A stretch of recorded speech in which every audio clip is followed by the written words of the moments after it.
but among them were thousands of Greeks. By late 1916, Entente forces were occupying islands in the Aegean Sea. Russia was advancing in the Black Sea region, and Greece was increasingly likely to join the war effort against the Ottomans. In response, Ottoman deportation policy intensified in the latter half of the war. Entire towns and districts were designated for depopulation into the interior, subjecting tens of thousands to death marches and other violence. The Pontus region was thoroughly depopulated, out of fear that they would join the advancing Russians. In Samsun province in Pontus, the Greeks were given only a few hours' notice before their deportation. The deportations inevitably went hand in hand with looting, burning, and other crimes, but the Ottomans forced survivors to sign affidavits that officially blamed Armenians for the violence. There were, of course, practically no Armenians left in Pontus at that time. This pattern of deportation, abuse, and outright massacre continued until the Ottoman surrender in October 1918, although this was only a pause, not the end of the genocide. By this point, the removal of Assyrian and Armenian populations was almost entirely complete, and a huge portion of the Greeks had also been removed. In a way, the genocide had already been mostly successful. The Armistice of Mudros on October 30th, 1918 demanded that the Ottomans allow deported Greeks to return home, but the survivors would only find their homes looted, destroyed, or resettled. Furthermore, those who returned home merely opened themselves to persecution when the genocide resumed a few months later. Post-war arrangements saw the dismantling of the Ottoman Empire and the partition of its territory between Britain, France, Italy, and Greece.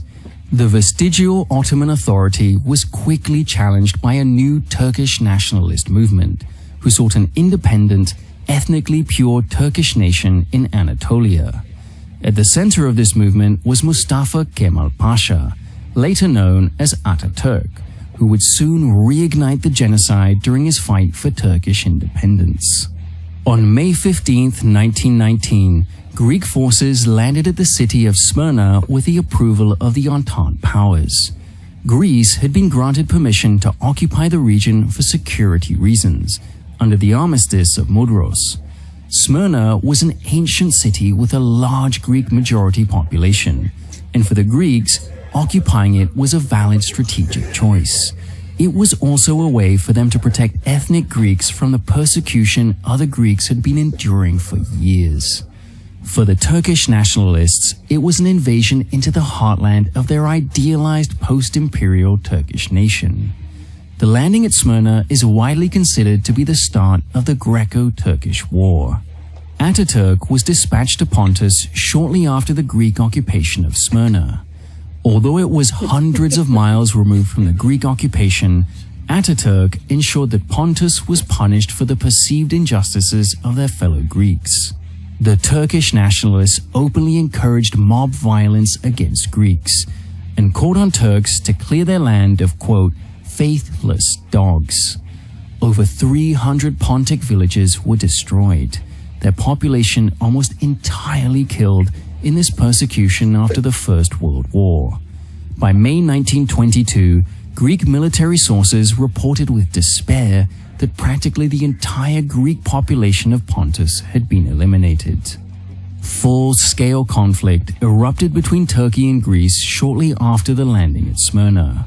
Greece pushed into inland Anatolia through 1920 and 1921, until the nationalist forces under Ataturk, who had assumed effective power over a new Turkish nation, launched a powerful counteroffensive which drove the Greeks back and out of Smyrna by September 1922. Atrocities were reported on both sides over the 3 years of fighting. The Greeks often took violent revenge on the Turkish civilians for the crimes of the Ottomans and Turkish authorities, while the Turks answered Ataturk's call for ethnic cleansing, with a continuation of the Ottoman-era policies of massacre and deportation. The Izmit region in northwest Anatolia, just east of Istanbul, was a typical victim. Greek and Turkish forces were present and fighting in the region from 1920. There, at least 32 villages were burned and 12,000 people were massacred, as the Turks mopped up the last remaining Greeks who hadn't already been deported or killed in previous persecutions. Greek journalist Kostas Faltaites visited the region during that time and wrote of the horrors he saw. There is nothing left today except ashes and ruins, and the endless corpses of human skeletons that are scattered in the mountains, in the fields, in the forests, and in the ravines. The bloody capstone of the war and the genocide came in September 1922, where the Turkish forces retook Smyrna. Greek citizens were beaten, tortured, and killed en masse in an orgy of violence committed by the victorious Turks. Among the victims was Bishop Chrysostomos Kalafatis, the leading Christian figure of the city, who was handed over to a mob and lynched. Eyewitnesses reported him being stripped, mutilated, and dragged through the street until he expired.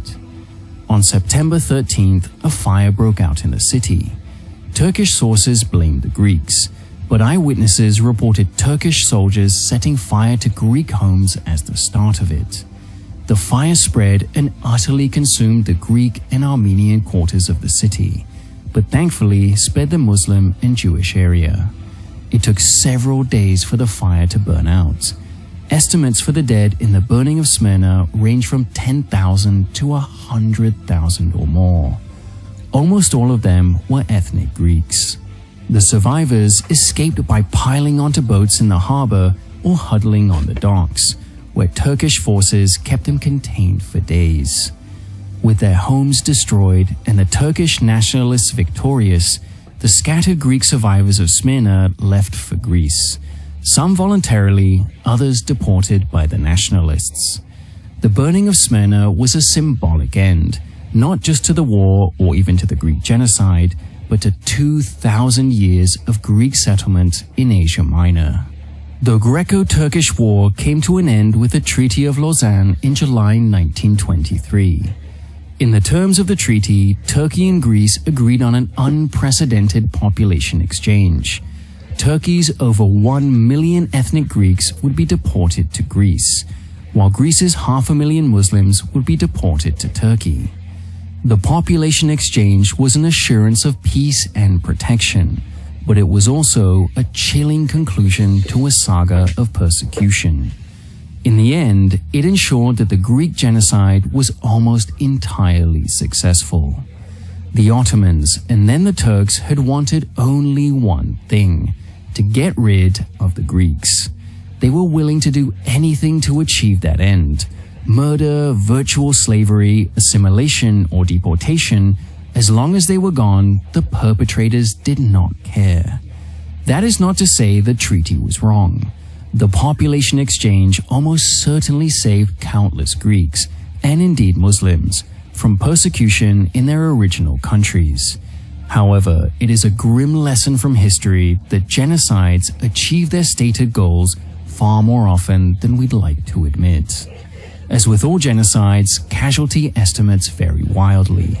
There were between 2 and 3 million Greeks in Asia Minor at the start of the First World War, and barely a handful left by the end of the Lausanne population exchanges. Scholarly estimates fall somewhere between 300,000 and 1 million dead, with many more deported to Greece or escaping elsewhere into Europe or Russia. Like its Armenian and Assyrian counterparts, justice for the genocide was practically non-existent. Recognition has also been rare, even more so than for the Armenians.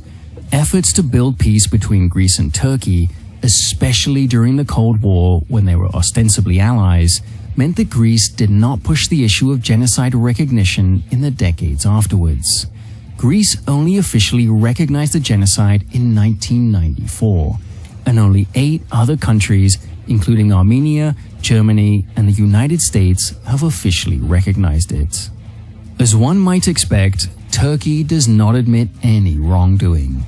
Moreover, the personal involvement of Ataturk in the persecution of Greeks makes the Greek genocide an especially thorny issue for nationalists, who have, at various times, wavered between denial or celebration of the anti-Greek actions of Turkey's premier national hero.